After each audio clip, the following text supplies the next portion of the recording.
Un couple roule sur l'autoroute 2, l'autoroute du Klondike, juste à la sortie de Pelly Crossing.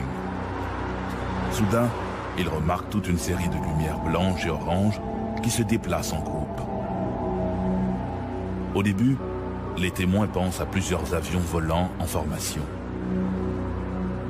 Mais au fur et à mesure que les lumières se rapprochent, ils comprennent qu'ils n'ont pas affaire à un groupe d'objets, mais à un seul engin muni de lumière tout autour de sa partie centrale. L'engin se déplace trop lentement pour être un aéronef conventionnel. Pour mieux jauger ses mouvements, les témoins se rangent sur le bas-côté de la route. L'objet inconnu traverse l'horizon juste devant eux. Il est immense, plus grand qu'un jumbo jet. On dirait une espèce de sphère aplatie.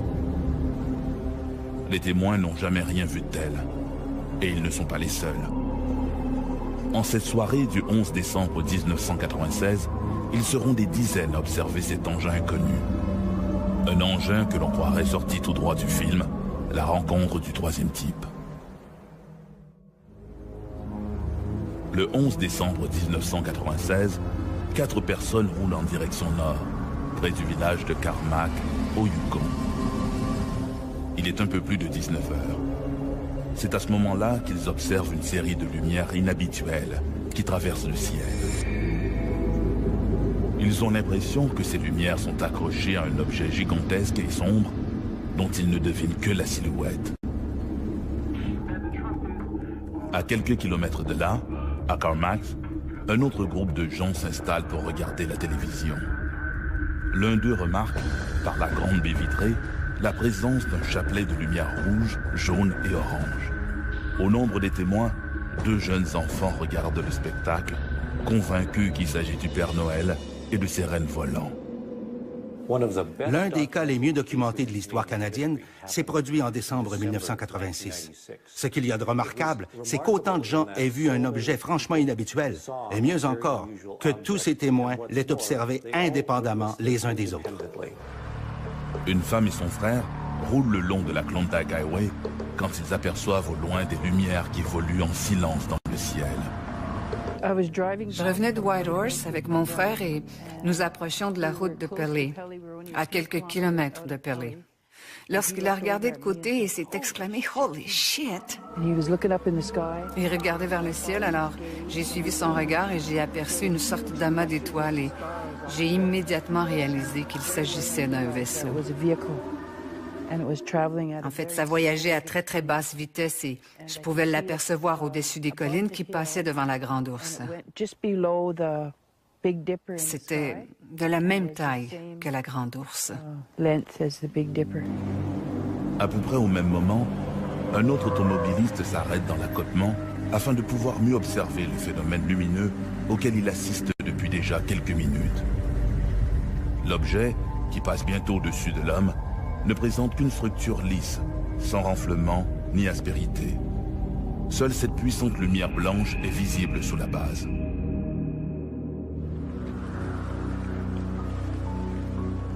Au Yukon, le Braeburn Lodge est situé environ à mi-chemin entre Whitehorse et Carmack. Camionneurs et voyageurs s'y arrêtent pour casser la croûte, faire le plein et partager des anecdotes avec Steve Watson, le propriétaire de l'endroit. Ce dernier a entendu beaucoup d'histoires au fil des années, mais jamais rien de comparable au récit rapporté le soir du 11 décembre 1996. J'étais assis à la table et il commençait à se faire tard. Généralement, il y a des gens qui reviennent de Whitehorse. Ce type est entré, Dennis Newcomb, de Carmack. Dan est un bon ami et je le sens excité. Il commence à me parler de cet objet qu'il a aperçu à la hauteur de Little Fox Lake. Il me le décrit avec passablement de détails. Un peu plus tard, arrive une autre auto, et l'autre type est assez excité lui aussi. Il y avait d'autres gens avec lui et ils étaient vraiment excités. Il s'assoit, on commence à parler, et il se met à dessiner la même chose que Dan m'avait décrite. Pendant qu'il dessinait, un autre groupe de personnes est entré. Ils arrivaient de Pelly. Et ils se sont mis à décrire la même chose que ce type était en train de dessiner. C'était franchement bizarre. Ils étaient très excités. Ils réalisaient qu'ils avaient tous aperçu la même chose. Et pendant que tous ces témoins échangent au sujet de leur observation, l'OVNI, lui, poursuit sa route vers le nord.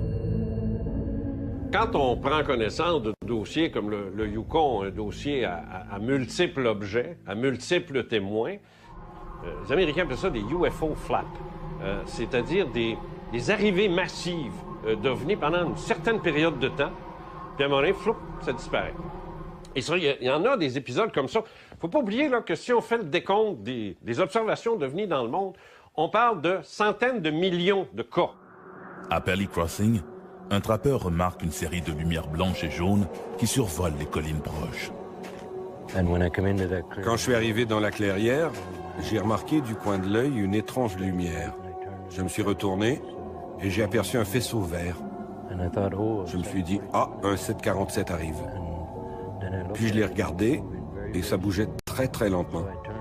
Alors je me suis carrément tourné pour avoir une meilleure vue de la chose. Quand je me suis tourné, le faisceau de ma lampe de poche pointait dans cette direction. Et cet objet était à 1 ou 2 kilomètres de distance quand je l'ai aperçu la première fois. Aussitôt que le faisceau de ma lampe a pointé dans cette direction, l'objet est parti et s'est subitement déplacé d'environ 300 mètres, vraiment très très vite. Alors j'ai couvert ma lampe. Ensuite, je suis resté là à observer. Et je ne pouvais plus le regarder sans me tourner la tête. Au Yukon, plusieurs témoins ont rapporté avoir vu un OVNI ce soir du 11 décembre 1996. Toujours à Pelly Crossing, un jeune adolescent est aussi témoin d'observations étranges. En traversant le pont, il aperçoit des lumières brillantes qui se dirigent vers lui. Effrayé, il s'étend par terre, comme pour échapper à une menace. Au moment où il lève les yeux, l'objet passe juste au-dessus de lui. Le jeune homme de 16 ans est terrifié.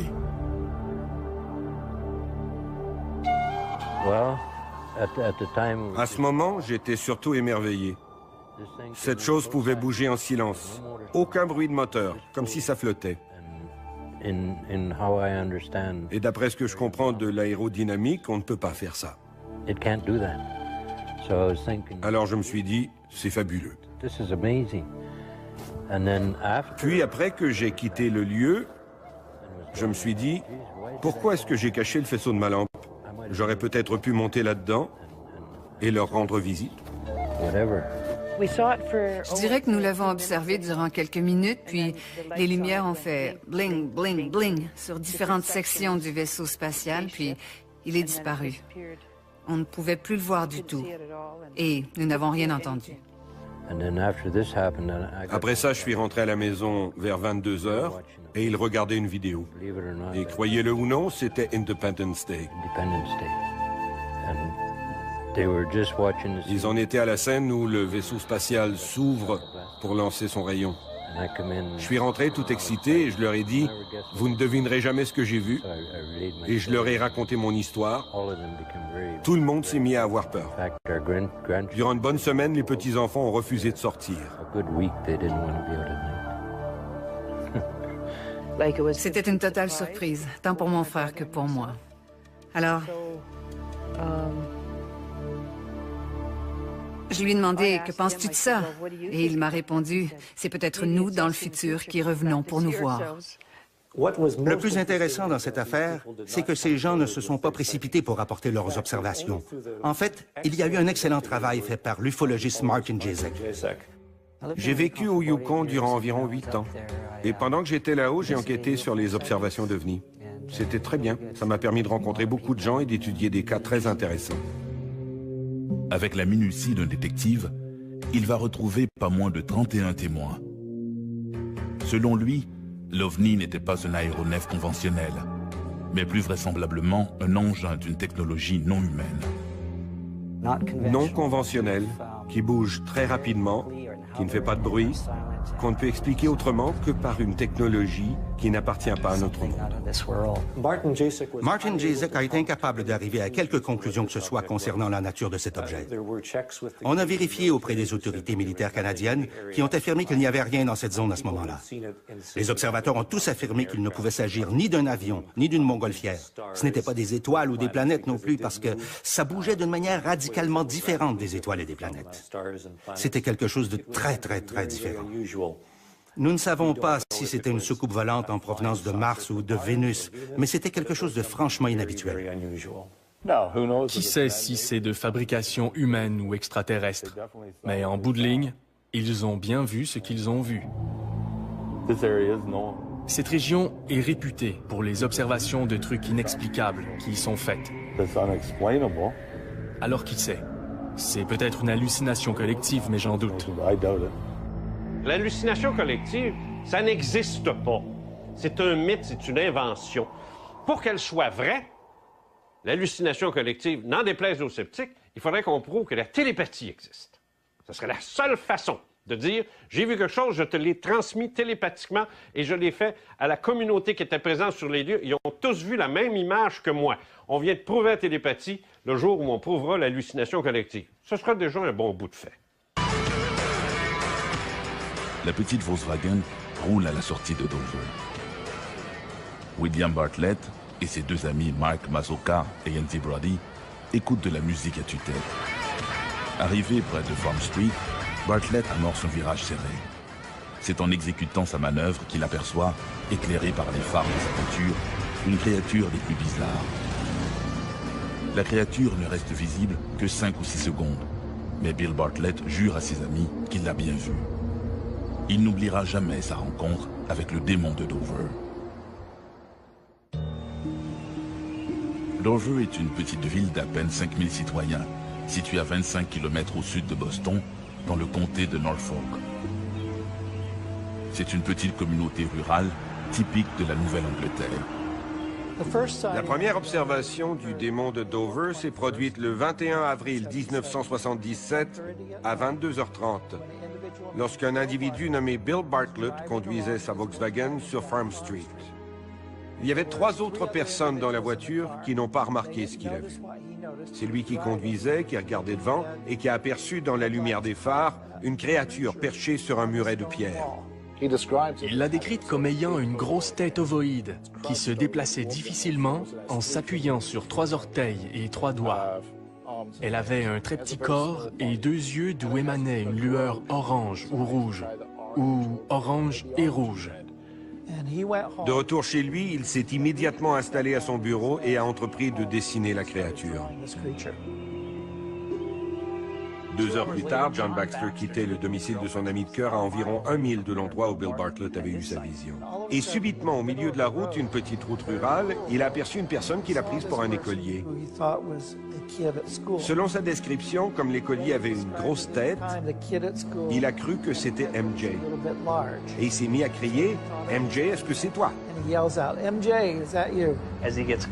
En s'approchant, il aperçoit subitement une créature qu'il décrira comme un gros 8, c'est-à-dire une grosse tête ronde et un gros corps rond avec des doigts et des jambes fuselées qui s'enfuit dans les bois puis disparaît. Arrivé chez lui, l'adolescent se confie à sa mère. Il lui dessine tant bien que mal la créature. À ce moment-là, le jeune Baxter ignore tout de l'observation de Bill Bartlett. Il ne l'apprendra que 5 jours plus tard. Pourtant, les dessins des 2 adolescents sont tout à fait identiques. Le lendemain soir, le 22 avril 1977, Will Tanter, 18 ans, un copain de Bill Bartlett, roule en compagnie d'Abby Brabham, 15 ans. Le lendemain soir, Abby Brabham et son ami Will sont en voiture. Et ils aperçoivent quelque chose qu'ils sont incapables d'identifier. Ils n'ont pas pu observer la chose aussi bien que Bill Bartlett et John Baxter, mais eux aussi ont aperçu une créature aux environs de minuit, donc 26 heures après la première observation par Bill Bartlett. Le lundi suivant, 25 avril, Bill Bartlett se confie à son professeur de sciences, Robert Linton, lequel est impressionné par le ton de sincérité de l'adolescent.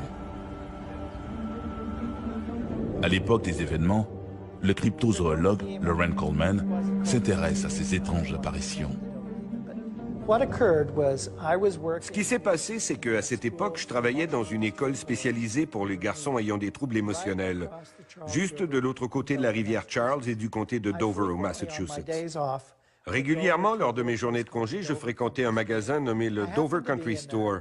Je me trouvais être là-bas le 28 avril, lorsque j'ai remarqué, derrière la caissière, Melody Fryer, un dessin qui était l'une des esquisses réalisées par Bill Bartlett de ce que, j'allais l'apprendre plus tard, on appelait le démon de Dover. Et j'ai demandé qu'est-ce que c'est, qu'est-ce qui se passe, et elle m'a raconté ce qu'elle savait, à savoir que cette personne, un habitant des lieux, avait aperçu cette créature. Je lui ai demandé si je pouvais avoir son numéro de téléphone, je l'ai joint rapidement, je l'ai rencontré, et j'ai interviewé tous les témoins oculaires. Loren était un type brillant. Quand il a entendu parler de cette déclaration, il s'est rendu là-bas avec son expertise de cryptozoologue et s'est fait accompagner par 2 personnes qui avaient une expérience d'enquêteur sur les observations d'ovnis et de créatures extraterrestres. Parce que ce truc ne cadrait certainement pas avec le champ de la cryptozoologie. L'affaire s'est encore compliquée en rebondissant en 1993 avec la diffusion de photos et d'un film sur l'autopsie du cadavre d'un des 4 aliens supposés avoir été découverts dans les débris de l'un des crashs. À ce jour, à peu près tout le monde s'accorde à dire que ce fut une supercherie.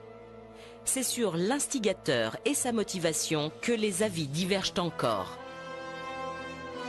Les plus fervents défenseurs de l'hypothèse de visite d'extraterrestres et pour eux d'une désinformation sur le sujet se basent entre autres sur des documents déclassifiés de l'US Navy. Ces derniers décrivent précisément de très nombreuses observations de disques ou autres objets volants non identifiés aux États-Unis ou ailleurs dans le monde. La matérialité de ce phénomène n'est pas démontrée. Or, il existe des documents qui la démontrent. Et ça, c'est très important. Ces documents sont connus, ces documents sont déclassifiés.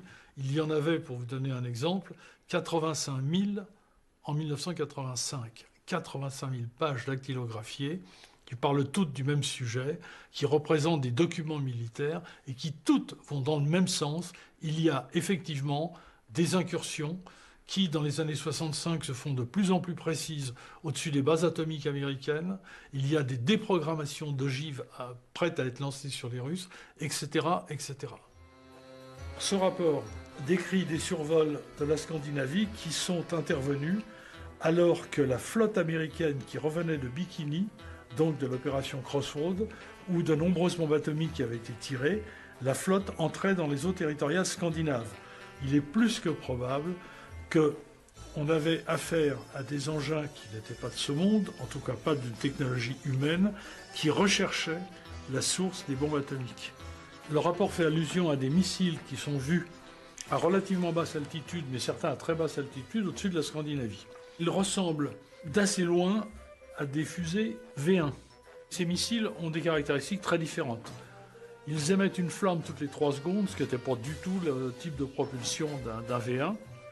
Il leur arrive de s'autodétruire, apparemment, quand leur mission est terminée. Mais il y a d'autres objets qui sont observés et qui sont précisés dans le rapport. Et parmi ces objets, il y a des grands cigares qui apparemment se tiennent en l'air sans propulsion visible, etc. Et au moins un engin dont la vitesse était mesurée à 2800 km/h en 1946. Si le phénomène du mystère des ovnis a débuté aux États-Unis, il s'est rapidement propagé sur toute la planète. Les témoignages abondent et quelques rares photos présumées authentiques ont fait l'objet en 2008 d'articles dans le journal anglais Daily Telegraph. Le 28 juillet 1952, un article de la Gazette de Charleston affirme que les pilotes de l'armée de l'air ont pour ordre d'abattre tout ovni qu'ils viendraient à croiser. Cependant, aucun d'eux ne s'est encore jamais retrouvé en position de faire feu. Edward Ruppelt soutient pourtant le contraire dans son livre édité en 1956 et intitulé « Rapport sur les objets volants non identifiés ». Il y évoque le cas d'un incident avec une soucoupe volante remontant à 1952 dont personne n'a jamais rien su. Cet incident se produit à la base Kirtland, dans le Nouveau-Mexique, en septembre 1952. Ruppelt a reçu un appel du lieutenant Parrish, qui était l'officier de renseignement de la 34e division aérienne basée à Kirtland. Afin d'éviter tout risque de fuite, Parrish part lui-même récupérer Ruppelt et le ramène à la base. Une fois à l'abri des regards, il extirpe un rapport non classé de son coffre-fort et le lui confie pour qu'il le lise en lui interdisant de l'emporter. Dans son livre, Ruppelt fait part de son étonnement. Pourquoi Parrish ne l'a-t-il pas immédiatement transmis aux gens du projet Blue Book? Il s'agissait d'un incident grave. Ces gens-là ne voulaient sûrement pas que leurs supérieurs soient mis au courant. Edward Ruppelt écrit « Vers 10 h du matin, un radar situé à proximité de la base repère une cible non identifiée. 2 chasseurs décollent sur le champ. 2 F-86 couvraient l'ensemble de la zone. Quand le pilote qui volait le plus bas a redressé son avion, il a aperçu ce qu'il a pris pour un ballon sonde. Mais à mesure qu'il s'est rapproché de l'OVNI, il n'y avait plus de doute possible. Ça n'était clairement pas un ballon sonde. D'après le rapport, l'objet reste à distance du chasseur. Comment est-ce qu'un ballon sonde, qui n'est pas propulsé, peut-il dépasser la vitesse du son? Dans son livre, Ruppelt précise que le pilote poursuit sa course pour obtenir un visuel. Volant à 3000 pieds d'altitude et propulsé à la vitesse du son, il finit tout de même par s'en approcher et peut enfin observer l'objet. Ça ressemblait en tout plein à une soucoupe, ronde et plate. Edward Ruppelt décrit l'objet comme un donut sans trou. Conscient qu'il n'est pas en mesure de capturer sa cible, le pilote se demande quoi faire. Arrivé à 500 mètres de l'objet, il s'est mis à décrocher. Lorsque le pilote tente d'appeler la tour de contrôle, la radio ne passe pas. Dès lors, livré à lui-même, il décide de faire feu sur l'OVNI.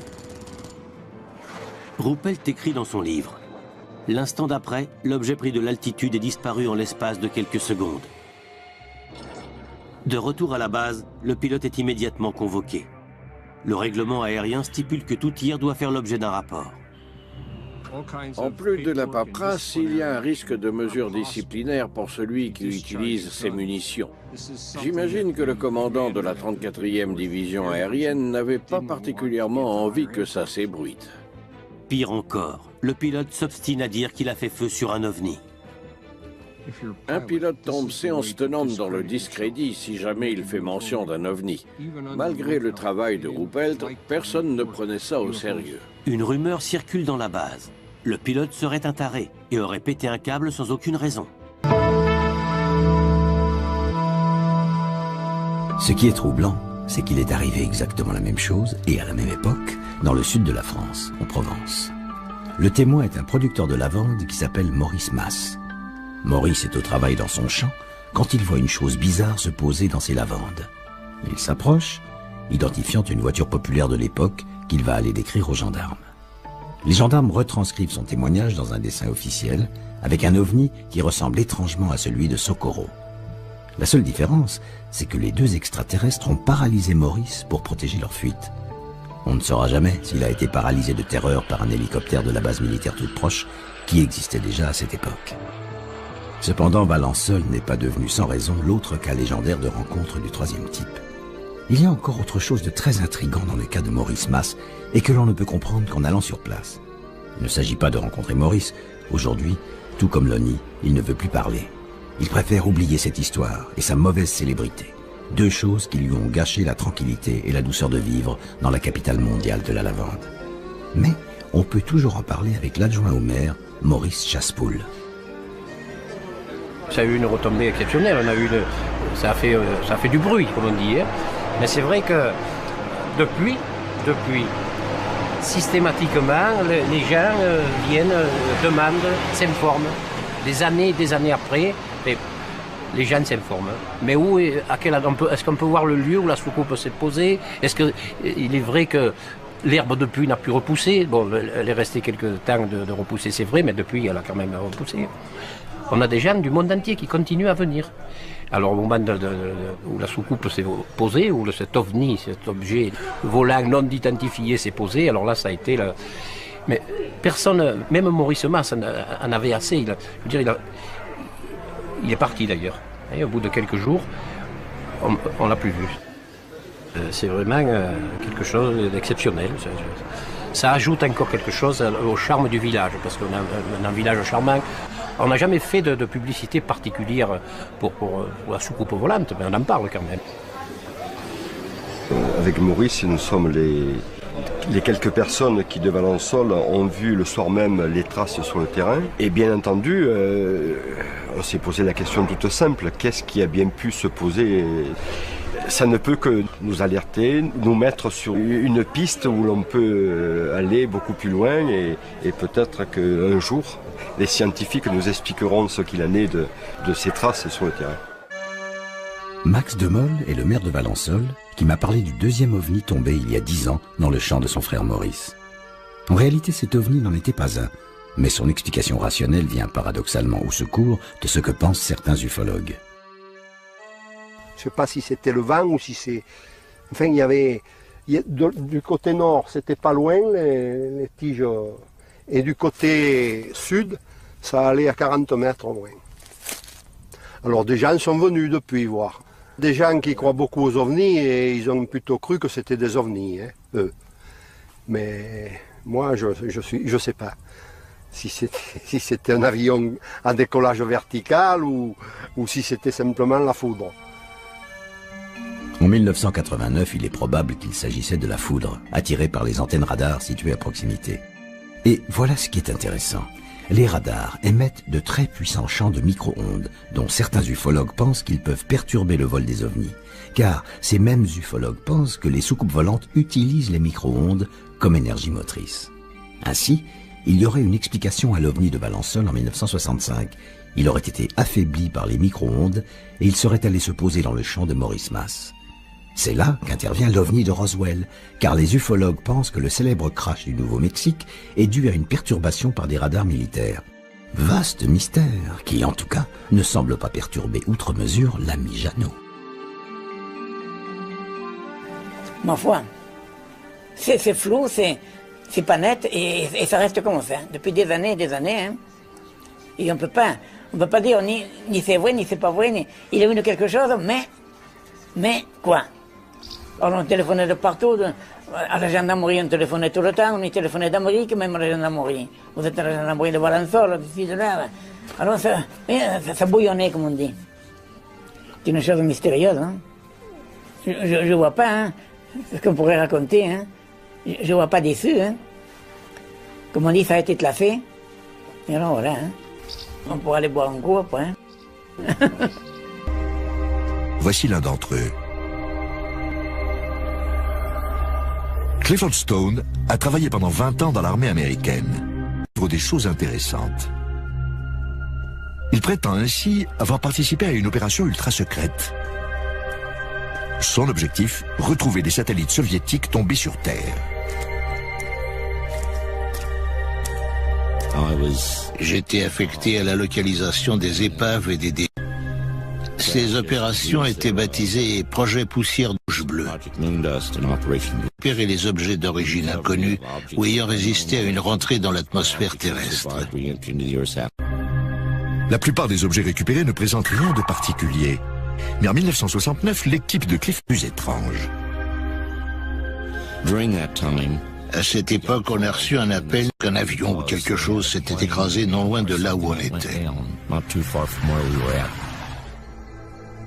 Une que j'appellerai le colonel est venu vers moi et m'a dit « Dr Gégère, prenez des mesures et tenez-moi au courant. » Il m'a demandé de quoi il retournait et il m'a répondu « C'est une crash.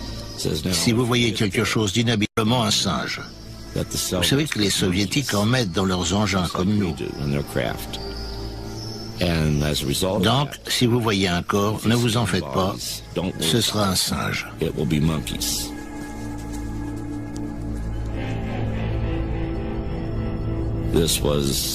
Jamais rien vu de tel. Je savais que cet engin n'était ni à nous, ni aux soviétiques. Quand je suis arrivé, j'ai vu une petite porte ouverte sur le côté. et j'ai vu une créature étendue par terre. J'ai demandé à avoir un officier. Chose clochait, et j'ai ajouté, ce n'est sûrement pas un singe.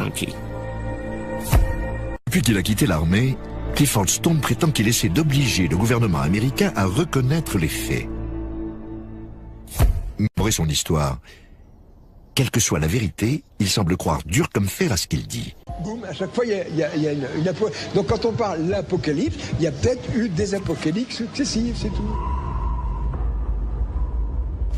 La dernière période glaciaire s'est étalée de moins 110 000 ans à moins 15 000 ans. Il s'en est suivi plusieurs périodes, s'achevant toutes par des cataclysmes. La première période, appelée Terra Incognita, débute vers 13 426, pour se terminer en 8280 avant Jésus-Christ. Elle est clairement identifiée et a eu un impact très important sur le développement des générations suivantes. Les Égyptiens ou les Mayas font référence au peuple de cette époque et se sont basés sur leur savoir. Dans leurs récits, ils parlent de continents entiers, de civilisations très en avance ayant disparu. C'est de ces récits que l'on tire le mythe de l'Atlantide, de Mu ou de Malaysia. Les Égyptiens parlent du grand cataclysme. Ils racontent que l'axe de la Terre aurait basculé et provoqué un glissement d'épaule. Ils racontent aussi qu'un lourd manteau de glace aurait fondu, supprimant ainsi des milliers de kilomètres de côte. La menace vous semble familière ? L'avant-dernier cataclysme, il remonte à la période mégalithique. Cette période, d'une durée de 5146 ans, débute vers 8280 et se termine vers 3134 avant Jésus-Christ. Elle s'achève par un gigantesque déluge. Seules quelques civilisations ne furent pas emportées par les flots et réussirent à survivre. Les Sumériens, l'ancien empire égyptien, la dynastie d'Ézia, les Minoennes, les Indes aparéennes, la Grèce préhellénique, l'empire maya. Les tablettes sumériennes et le Gilgamesh parlent d'un retournement du soleil et d'inondations catastrophiques. Le dernier cataclysme en date, dans son livre Mondes en collision paru en 1952, Immanuel Velikovsky, psychiatre et écrivain russe, développe la théorie selon laquelle un corps céleste se serait approché de la Terre jusqu'à provoquer une énorme tension sur l'écorce terrestre et aurait entraîné de grandes catastrophes vers 1500 avant Jésus-Christ. Qui sont les Sumériens ? Regardez. La documentation nous montre qu'ils sont présents dans le sud de l'Irak à partir de l'invention de l'écriture, c'est-à-dire 3400 avant notre ère. La civilisation sumérienne nous apparaît brutalement en tant que telle parce qu'ils ont écrit, ils ont inventé l'écriture et ils ont écrit leur langue. On a découvert ces textes, on ne les comprenait pas, on ne savait pas les lire. L'écriture qu'on dit cunéiforme, qui est écrit sur des tablettes d'argile, sont des signes très compliqués. On commence à les comprendre depuis une petite dizaine d'années. Dès lors, massivement, la civilisation sumérienne nous apparaît. Cette langue est un des grands véhicules de culture de toute l'humanité. Et que disent-ils, ces Sumériens? Ou plutôt, qu'ont-ils écrit sur 2012? Sur une de leurs tablettes d'argile, ils évoquent la naissance de la planète Terre et sa relation pour le moins chaotique avec un astre qu'ils appellent Nibiru. L'histoire de cette planète commence, comme cela est écrit sur la 7e tablette sumérienne, au moment de la création de l'univers, il y a 4 milliards d'années, quand notre système solaire était bien plus jeune et que notre planète n'existait pas encore. Il y a près de 4 milliards d'années, la Terre, alors 2 fois plus grosse qu'aujourd'hui et recouverte d'eau, s'appelait Tiamat et orbitait entre Mars et Jupiter.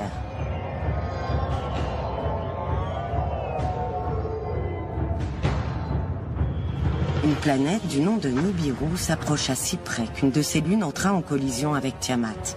Le choc fut terrible. La partie intacte de Tiamat fut déplacée sur une nouvelle orbite, entre Mars et Vénus, et devint notre Terre telle qu'elle est aujourd'hui.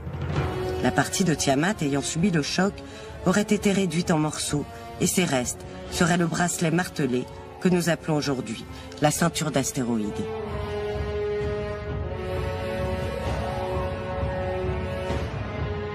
Nibiru mettrait 3600 ans à accomplir sa révolution.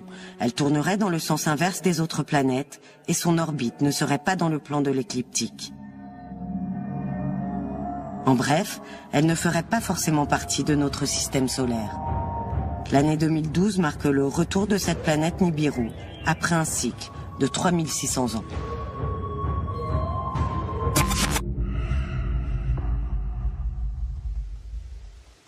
Alors, crédible cette histoire de planète qui doit revenir en 2012?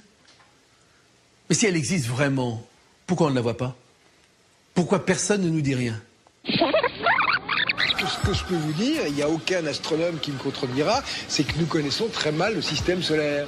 Le système solaire, c'est toute une mécanique qui tourne, avec des planètes qui tournent, mais il y a des choses bizarres.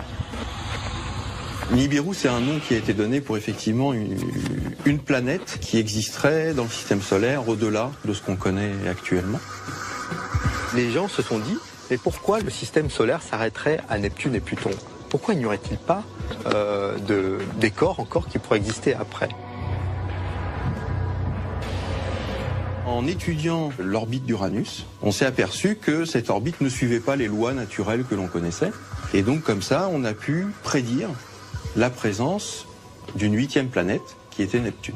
On s'est aperçu qu'il y avait effectivement encore des perturbations et on a découvert comme ça une 9e planète, Pluton, qui est en fait une toute petite planète et elle ne pourrait pas expliquer les perturbations qu'on calculait à l'époque sur ces grosses planètes. Donc on s'est dit qu'il devait y avoir une 10e planète.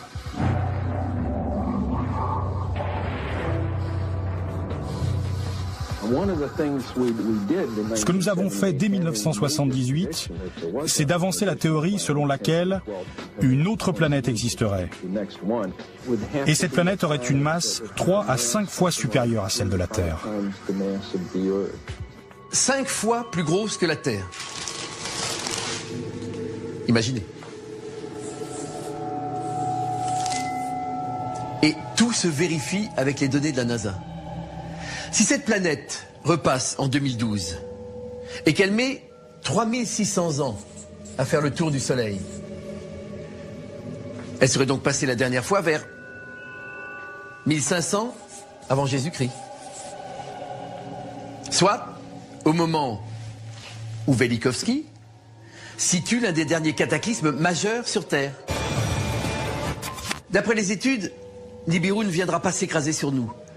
Mais en nous frôlant, elle aura la même influence que la Lune sur la Terre, mais à une bien plus grande échelle. Et les marées deviendront des tsunamis. Plus que 3 ans. 3 ans avant cette rencontre apocalyptique.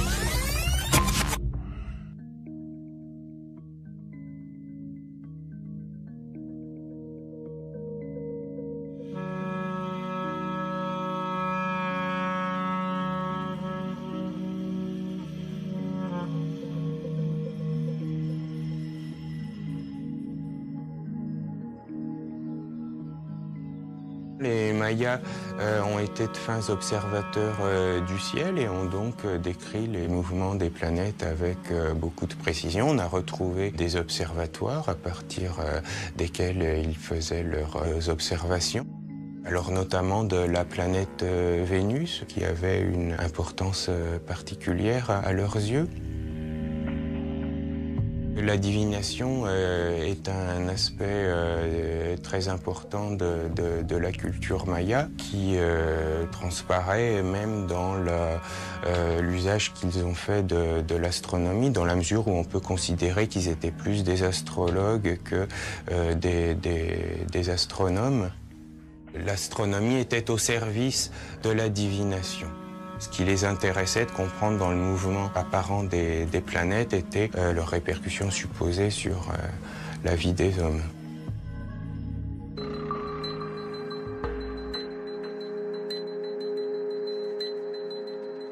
Le 21 décembre 2012, ce sera le solstice d'hiver, voilà. Oui, puis donc on va tous préparer Noël, certainement, enfin j'espère. Lorsqu'on fait une recherche sur Internet pour le 21-12-2012 et le calendrier Maya, entre autres amalgames et approximations, on tombe sur l'image de la pierre du soleil, qui se trouve au musée d'anthropologie de Mexico. Et qui est en fait un calendrier aztèque et qui ne mentionne absolument pas la date à laquelle donc on fait correspondre le 21 décembre 2012.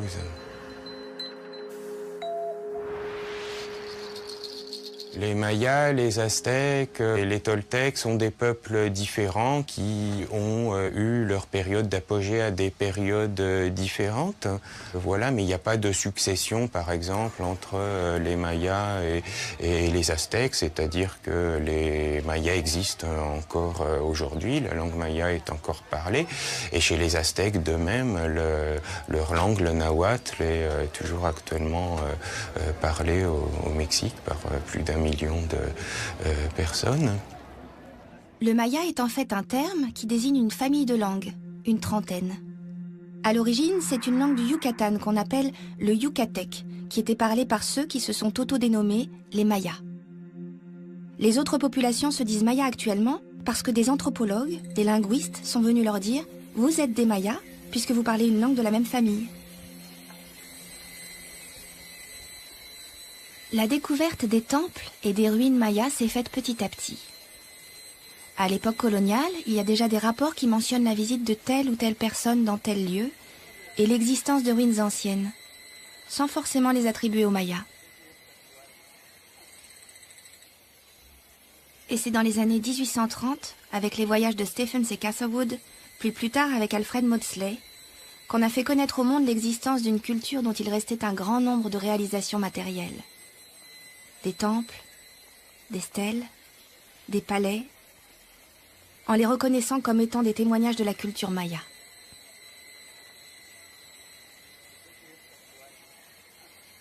À l'époque de Stephens et Catherwood, l'écriture maya est essentiellement visible sur les monuments, sur les stèles, ou gravée sur des linteaux de porte, des colonnes, des autels.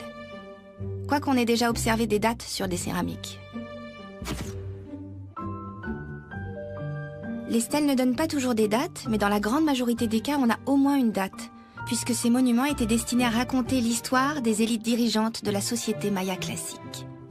En racontant la vie des souverains, leur naissance, leur mariage, leur accession au pouvoir, leur guerre, leur mort, leur succession. Alors l'écriture maya, comme par exemple dans l'Égypte antique, est loin d'avoir été une écriture utilisée par la plupart des gens. Et il y avait une élite de lettrés, de scribes, dont le métier était d'écrire. Les codex sont des manuscrits sur papier d'écorce qui ont été réalisés chez les Mayas et au Mexique d'une façon générale, avant l'arrivée des Espagnols. Ces écrits, c'est quand même souvent assez ésotérique, ça peut même être éventuellement assez hermétique. L'écriture logosyllabique traditionnelle des Mayas est abandonnée très rapidement, du fait de la volonté des Espagnols de détruire la culture maya. Après avoir conquis l'Empire aztèque, les Espagnols soumettent ce qui reste des cités mayas en essayant de convertir au catholicisme les autochtones, qui pratiquent des sacrifices humains.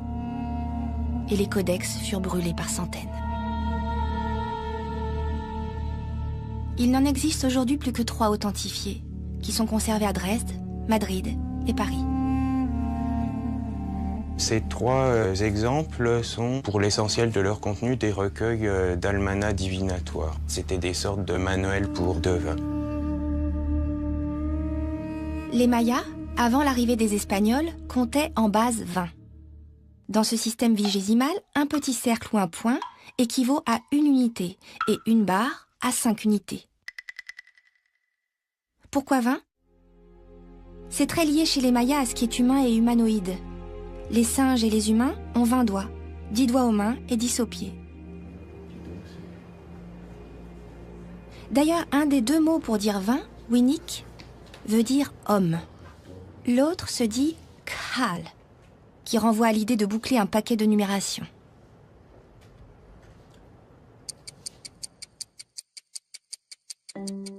Voilà ce à quoi pourrait ressembler le calendrier maya, car il n'existe aucune représentation connue à ce jour. Pour donner une date, les Mayas avaient l'habitude d'utiliser 2 cycles principaux. Un cycle, connu sous le nom de Tzolk'in, qui comprend 260 noms de jours différents, et un cycle plus en rapport avec l'année solaire qu'on appelle le Haab, composé de 365 jours. Le Tzolk'in, ou calendrier divinatoire, combine les nombres de 1 à 13 avec 20 noms de jours. Imish, Ik, Akbal, Kan, Chichan, Kimi, Manik, etc. Ce qui donne 1 Imish, 2 Ik, 3 Akbal, 4 Kan, 5 Chichan, etc. Et le Hab, le calendrier solaire, qui est composé de 18 mois de 20 jours. Plus un mois de 5 jours, le Wayeb, 5 jours un peu maléfiques. Ce qui donne par contre ici 0 pop, 1 pop, 2 pop, 3 pop, 4 pop, jusqu'à 19 pop pour le premier mois, puis le mois suivant, 0 UO, 1 UO, 2 UO, 3 UO, et ainsi de suite. Une date est donc l'association des deux cycles. Par exemple, 4 Ahao, 8 Kumku, et le lendemain, 5 Imish, 9 Kumku, de sorte qu'un même nom de jour ne sorte que tous les 52 ans. Parce que 73 fois 260 est égal à 52 fois 365 est égal à 18 980 jours. C'est le plus petit commun multiple entre les deux cycles. Puisqu'une date se répète tous les 52 ans, pour la différencier des autres mêmes dates, les Mayas les associaient à un décompte de jours depuis une date origine du grand cycle, que les mayanistes appellent le compte long. Le nombre de jours se dit kin. Et il faut 20 jours pour faire un mois qui se dit winal.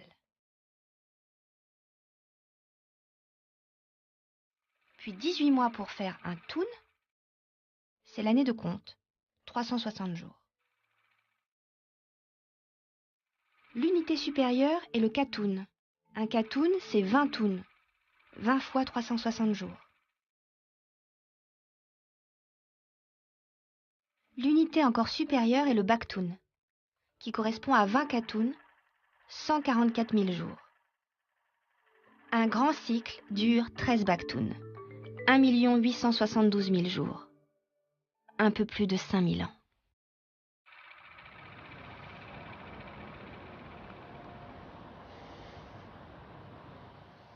Alors le 4 Ahau 8 Kumku correspond au jour 0 de la chronologie maya qui, dans la corrélation de Goodman-Martinez-Thompson, correspond au 11 août 3113 avant Jésus-Christ, si on considère qu'il existe une année 0 ou 11 août 3114 avant Jésus-Christ, donc si on compte que la première année avant l'an 1 est l'an 1 avant Jésus-Christ.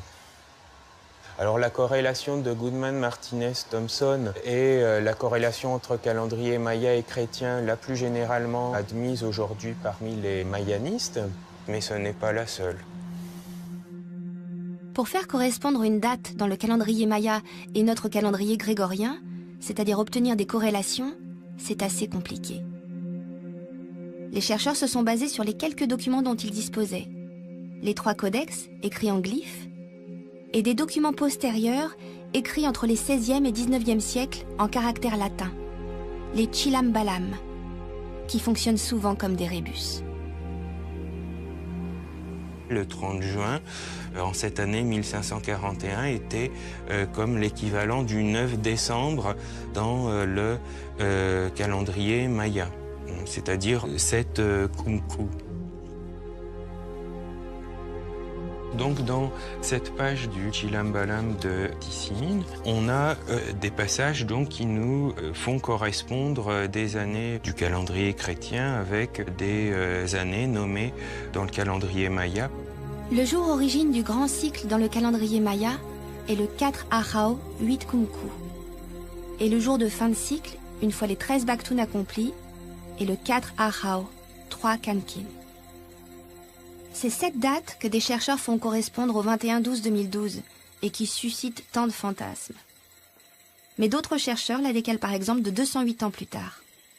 Cette date n'a été retrouvée à ce jour qu'à 2 endroits seulement, à la Corona et sur le monument 6 à Tortuguero, retrouvé en plusieurs morceaux, dans la partie finale. Tzutzrom se terminera Uyoshlachun Pig le 13e baktun, Chanahau, le 4 Ahau, Osh Uneu, 3 Kankin, Utom, cela se produira, cela surviendra. Glyphe détérioré mais qui renvoie peut-être à l'obscurité dans laquelle le monde est plongé à cette occasion. Yem Bolognocte, la descente de Bolognocte, petits glyphes détériorés à un endroit donc qu'il est impossible de déterminer du fait de la détérioration de la fin du texte. Les Mayas n'ont donc jamais prophétisé la fin du monde le 21 décembre 2012. Ils ne parlaient que de la fin d'un grand cycle de 13 Bakhtun, plus de 5000 ans, qui redémarrerait sur un nouveau grand cycle. L'allusion donc à la fin du grand cycle, en outre, n'est pas présentée comme étant, contrairement à ce qu'on en dit beaucoup, un cataclysme, une destruction du monde, mais mentionne donc le retour de cette divinité qui est une divinité qui remet le temps en marche. Donc on a plutôt en fait là un message de reconstruction plutôt que de destruction dans ce qui en est dit.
Un couple roule sur l'autoroute 2, l'autoroute du Klondike, juste à la sortie de Pelly Crossing.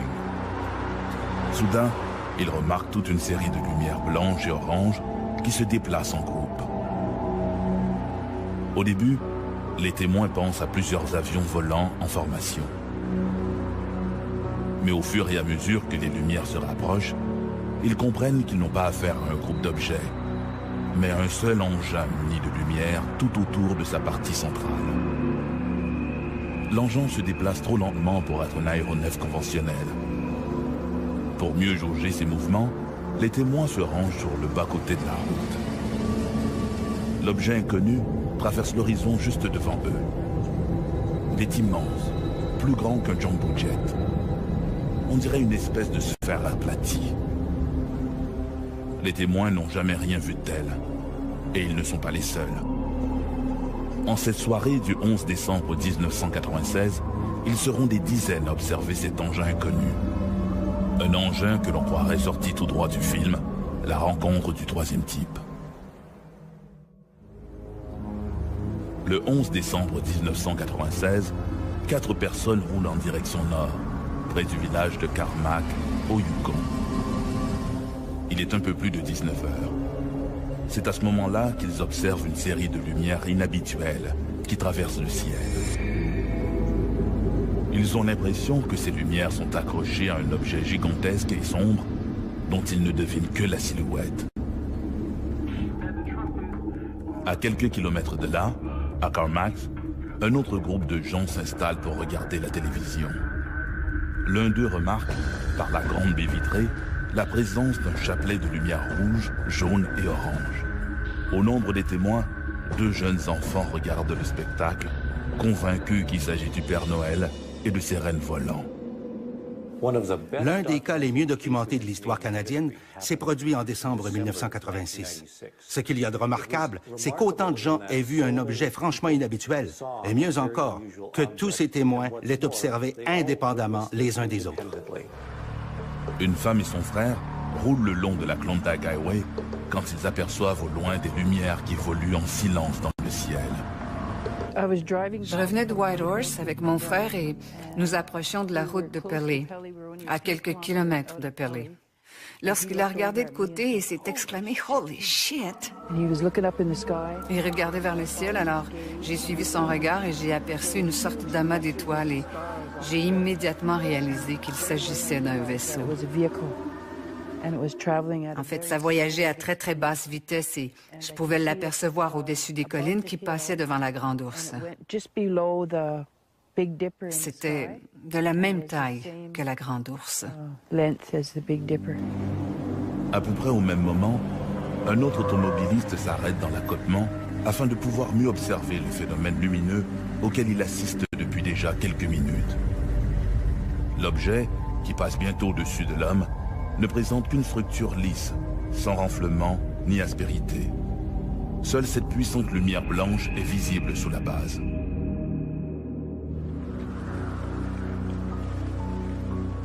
Au Yukon, le Braeburn Lodge est situé environ à mi-chemin entre Whitehorse et Carmacks. Camionneurs et voyageurs s'y arrêtent pour casser la croûte, faire le plein et partager des anecdotes avec Steve Watson, le propriétaire de l'endroit. Ce dernier a entendu beaucoup d'histoires au fil des années, mais jamais rien de comparable au récit rapporté le soir du 11 décembre 1996. J'étais assis à la table et il commençait à se faire tard. Généralement, il y a des gens qui reviennent de Whitehorse. Ce type est entré, Dennis Newcomb, de Carmacks. Dan est un bon ami et je le sens excité. Il commence à me parler de cet objet qu'il a aperçu à la hauteur de Little Fox Lake. Il me le décrit avec passablement de détails. Un peu plus tard, arrive une autre auto, et l'autre type est assez excité lui aussi. Il y avait d'autres gens avec lui et ils étaient vraiment excités. Il s'assoit, on commence à parler, et il se met à dessiner la même chose que Dan m'avait décrite. Pendant qu'il dessinait, un autre groupe de personnes est entré. Ils arrivaient de Paley.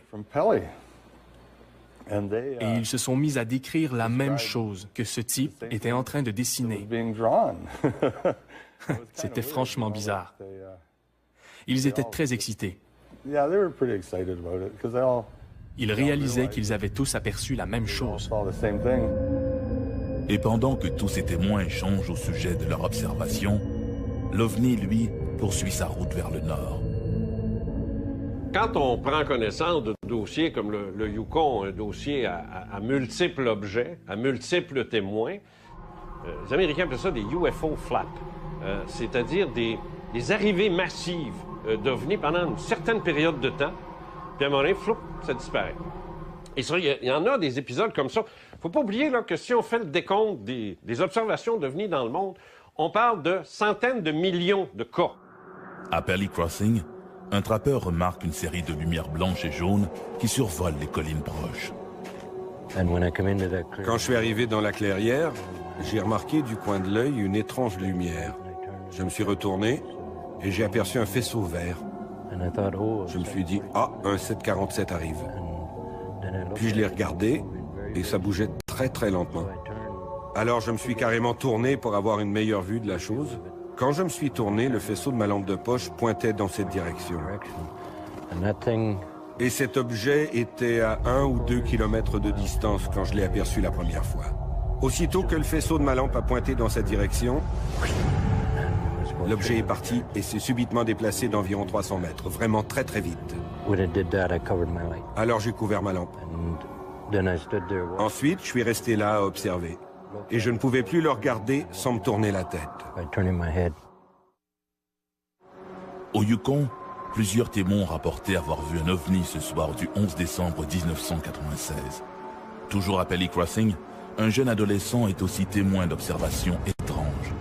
En traversant le pont, il aperçoit des lumières brillantes qui se dirigent vers lui. Effrayé et s'étend par terre, comme pour échapper à une menace. Au moment où il lève les yeux, l'objet passe juste au-dessus de lui. Le jeune homme de 16 ans est terrifié.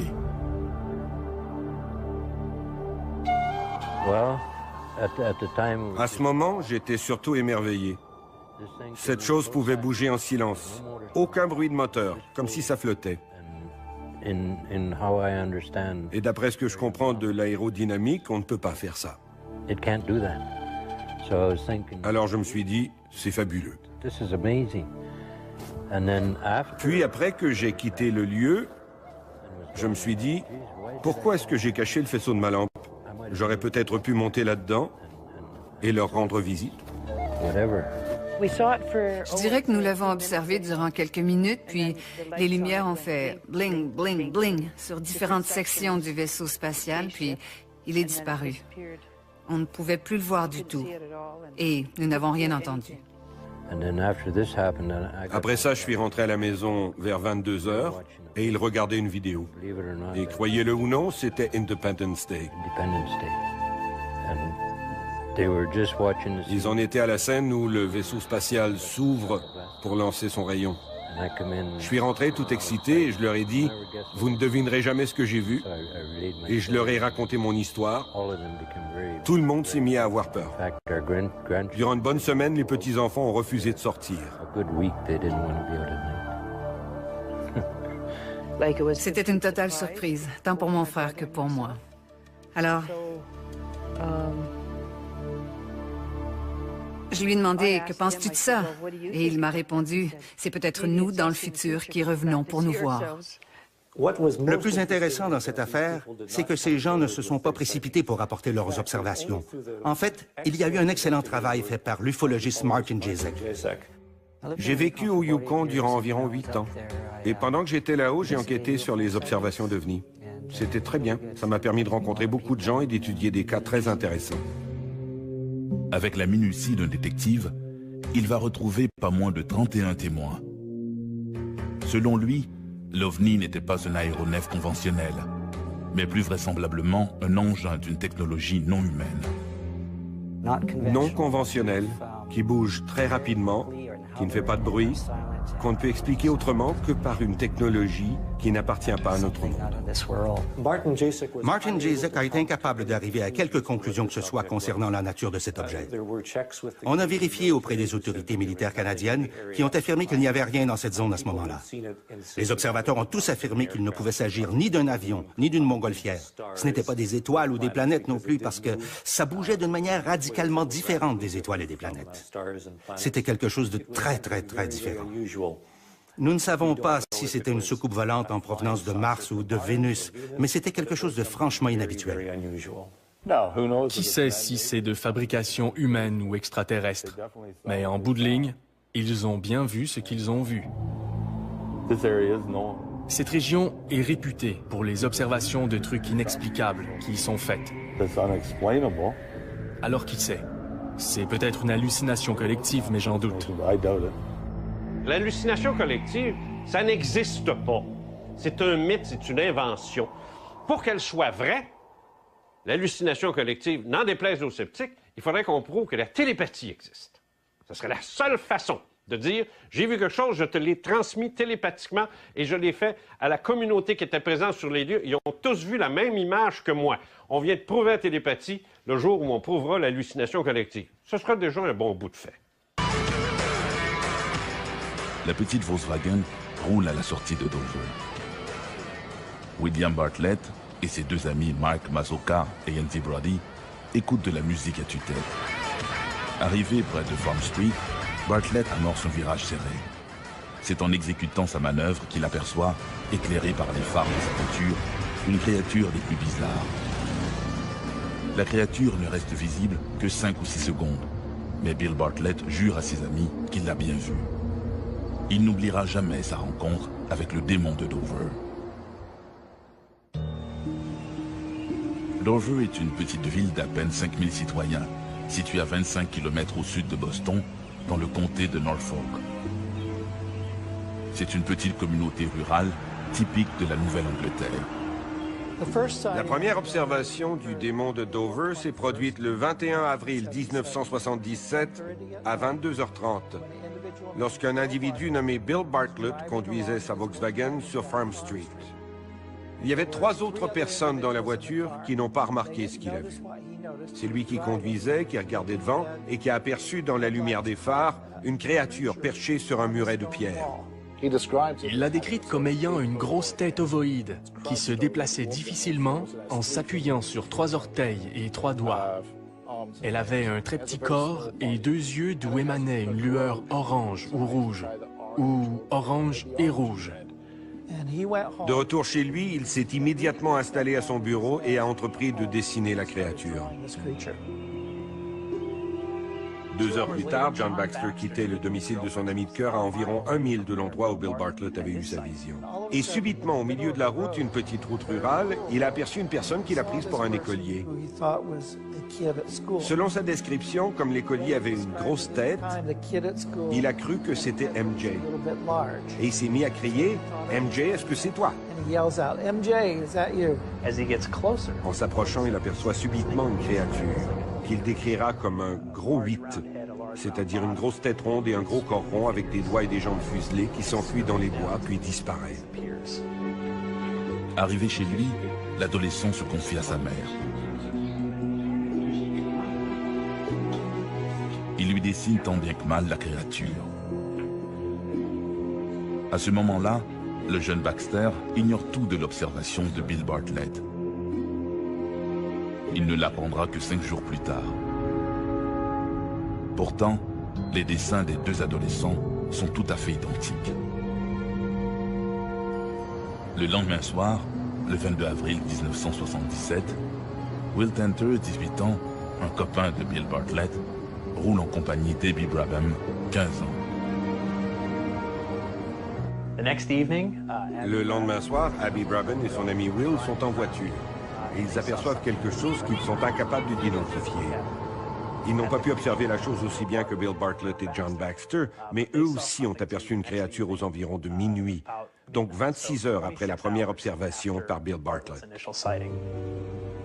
Le lundi suivant, 25 avril, Bill Bartlett se confie à son professeur de sciences, Robert Linton, lequel est impressionné par le ton de sincérité de l'adolescent. À l'époque des événements, le cryptozoologue Loren Coleman s'intéresse à ces étranges apparitions. Ce qui s'est passé, c'est qu'à cette époque, je travaillais dans une école spécialisée pour les garçons ayant des troubles émotionnels, juste de l'autre côté de la rivière Charles et du comté de Dover au Massachusetts. Régulièrement, lors de mes journées de congé, je fréquentais